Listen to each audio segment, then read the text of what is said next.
नमस्कार दोस्तों, ज्ञान गुरुजी के YouTube चैनल पर आप सभी का स्वागत है।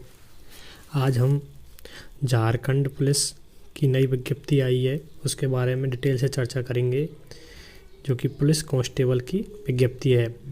इस परीक्षा को झारखंड कर्मचारी चयन आयोग ले रहा है। Jharkhand staff selection commission JSC इस एग्ज़ाम को कंडक्ट कराएगा। अब इसकी पूरी डिटेल को देख लेते हैं। इसका नाम है पुलिस कांस्टेबल के नाम से विज्ञप्ति है। इसको organisation JSC Jharkhand staff selection commission लेगा। इसमें टोटल पद 4,919 पद हैं इसमें टोटल। और इसमें जैसे क्वालिफिकेशन योग्यता क्या चाहिए, 10वीं पास, किसी भी बोर्ड या यूनिवर्सिटी से 10वीं पास होना चाहिए मात्र। अब सिलेक्शन प्रोसेस में देखते हैं तो इसमें रिटर्न एग्ज़ाम होगी, उसके बाद PST फिजिकल होगा, डॉक्यूमेंट वेरिफिकेशन और मेडिकल। ये इसकी डिटेल प्रोसेस है। आगे देखते हैं तो इसके फॉर्म कब स्टार्ट होंगे। ऑनलाइन फॉर्म डेट तो ये 15 जनवरी 2024 से इसके फॉर्म स्टार्ट होंगे।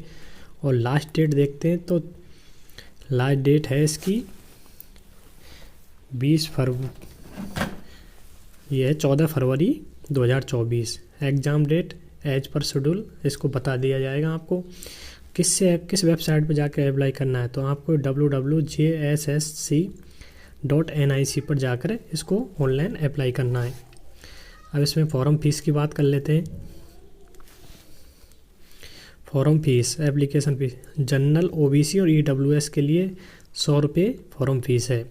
और SC ST की बात करते हैं तो यहाँ पर ST और ST के लिए 50 रुपये फ़ीस है। अब देखते हैं टोटल नंबर ऑफ पोस्ट 4,919। ये पोस्ट इसमें मेल एंड फीमेल दोनों शामिल हैं। आगे बढ़ते हैं। यहाँ पर देखते हैं नेम ऑफ पोस्ट। इसमें रेगुलर पोस्ट हैं जो पुलिस की हैं, उसमें 3799 पोस्ट हैं, 3799। और बैकलॉग की पद हैं पोस्ट हैं 1120।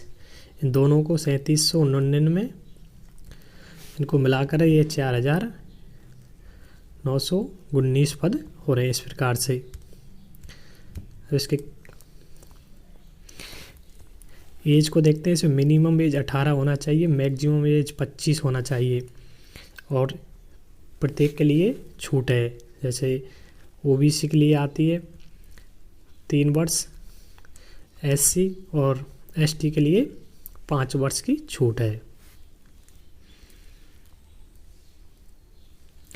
यहाँ वेतन और उसको देख लेते हैं आप। इसमें पे वेतन देखते हैं। पे मैट्रिक लेवल 3 का इसमें वेतन मिलेगा, जो कि 21,000 ये दिखा हुआ है, 21,700 से लेके 69,100। काफ़ी अच्छा वेतन है ये। लेवल 3 का पेमेंट मिलेगा आपको यहाँ पर। आगे देखते हैं वेतन की, देखते हैं तो 21,700 से 69,100। सिलेक्शन प्रोसेस में क्या होगा, परीक्षा का प्रारूप, परीक्षा का स्वरूप है पाठ्यक्रम निम्न 3 चरणों में लिया जाएगा। सबसे पहले शारीरिक दक्षता परीक्षा होगी जो फिजिकल होगा, उसके बाद चिकित्सीय परीक्षा होगी, मेडिकल होगा, उसके बाद लिखित परीक्षा। सबसे पहले फिजिकल होगा, उसके बाद मेडिकल होगा और फिर लिखित परीक्षा होगी। ये 3 स्टेपों में ये होगी। सिलेबस को देख लेते हैं हम यहाँ पर लिखित परीक्षा के का। तो यहाँ पर लिखित परीक्षा में लिखित परीक्षा में निम्नलिखित 2 पत्र होंगे। प्रत्येक पत्र की परीक्षा की अवधि 2 घंटे होगी। दोनों पत्रों में प्रत्येक प्रश्न 3 अंक होंगे। सही उत्तर देने पर 3 अंक प्रदान किए जाएंगे और गलत अंक देने पर 1 अंक की कटौती की जाएगी। दोनों प्रश्नों वस्तुनिष्ठ एवं बहुविकल्पीय होंगी। आया समझ में आपको। अवधि होगी, यहाँ पर टाइम होगा 2 आवर का। इसमें दिया हुआ है प्रत्येक क्वेश्चन होगा 3 अंक का और नेगेटिव मार्किंग है, और गलत होने पर 1 अंक काट लिया जाएगा। ये यहाँ पर डिटेल दिया है। जो पहला पेपर होगा यहाँ पर, ये प्रथम प्रश्न होगा क्षेत्रीय जनजातीय भाषा का। वहाँ की जो लोकल लैंग्वेज ये दी हुई है, इनमें से कोई भी आप एक भाषा चुन सकते हैं। उसके 100 प्रश्न आएंगे, बहुविकल्पीय 100 प्रश्न। और उसके बाद प्रत्येक प्रश्न 3 अंक का होगा और सॉरी, और गलत होने पर 1 अंक काट लिया जाएगा। इसी प्रकार से द्वितीय प्रश्न पर इसके 2 भाग होंगे। पहले हिंदी भाषा से संबंधित होगा जिसमें प्रश्नों की संख्या 50 होगी, ये इसमें ये दिए। दूसरे भाग सामान्य पत्र जो होगा 2, ये 2 होगा, इसमें 2 भाग होंगे। पहला भाग हिंदी का जिसमें 50 क्वेश्चन होंगे, दूसरा भाग जीके का,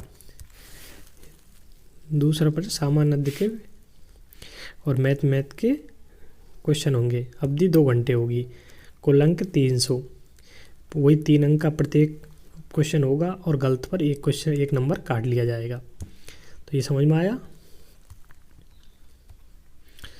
अगर पीएचटी फिजिकल की बात करते हैं तो शारीरिक दक्षता परीक्षा मात्र पुरुष अभ्यर्थियों के सीने की माप जांच की जाएगी और अभ्यर्थियों के शारीरिक माप विवरण नीचे दिया है।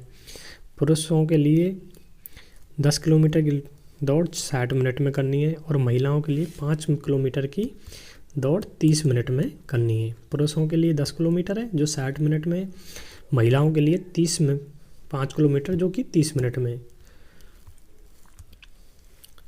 अब शारीरिक माप में देखते हैं, हाइट को देखते हैं। जनरल के लिए न्यूनतम 160 होनी चाहिए और न्यूनतम फुलाव सीना होना चाहिए 81। अनुसूचित जनजाति SC/ST के लिए न्यूनतम 155 और सीना न्यूनतम 79 होना चाहिए 79। OBC के लिए न्यूनतम 160 सेंटीमीटर 160 और सीना चेस्ट होना चाहिए 81। महिलाओं के लिए न्यूनतम हाइट 148 है और माप सीना की माप अलाउ नहीं है।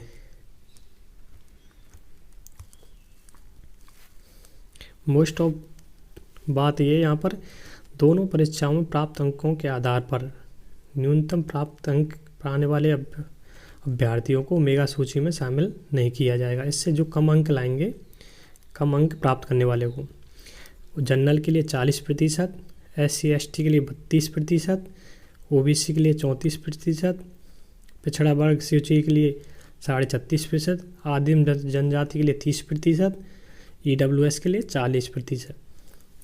इस प्रकार से मिनिमम नंबर लाने में। अगर आपको ये वीडियो अच्छी लगी तो हमारे चैनल को लाइक, शेयर एंड सब्सक्राइब करें। मिलते हैं नेक्स्ट वीडियो में, जब तक के लिए धन्यवाद।